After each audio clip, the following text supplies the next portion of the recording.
Excerpt from The Mountain Man's Bride by Gary Corbin. Barkley!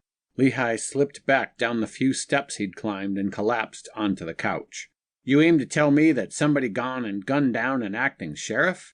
His head weighed a ton, and his heart weighed 20. He held his head up with both hands. Sergeant Patrick made his way down the steps and slid his eyes sideways to catch Flynn's eye. You catch that? Flynn nodded and glared at Lehigh. Catch what? Lehigh fought dizziness, tried to get up from the couch, but collapsed back onto it. What are you getting at? Do either you or Ms. McBride own a gun, Mr. Carter? Patrick asked. Am I under investigation? Do I need a lawyer present? Good question. Do you?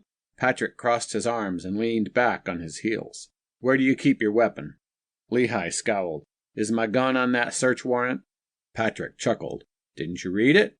Lehigh's dizziness passed, and he stood up from the couch. Standing put him less than a foot from Patrick's flushed face.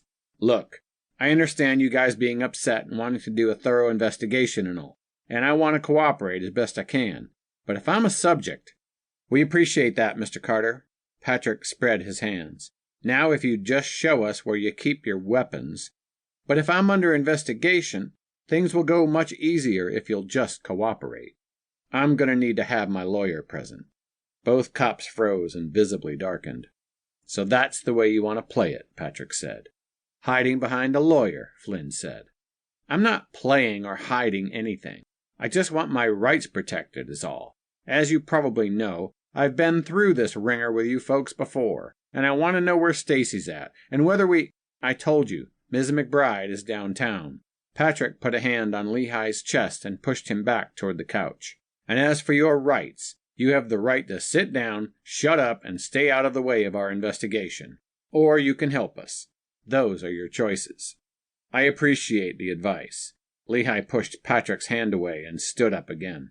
But I reckon I'd be better off taking advice from my lawyer in this situation. He stepped around Patrick, then Flynn, and headed into the kitchen. Flynn followed him as far as the doorway. Heavy footsteps, no doubt Sergeant Patrick's, trudged back up the stairs. Lehigh searched his stack of business cards piled next to the phone, pulled one out, and lifted the receiver. He glared at Flynn. You mind? This is supposed to be a privileged conversation. Flynn shrugged and ambled into the living room. Lehigh dialed the evenings and weekends emergency number on the card. This is Constantine Richards, said the attorney in his familiar monotone.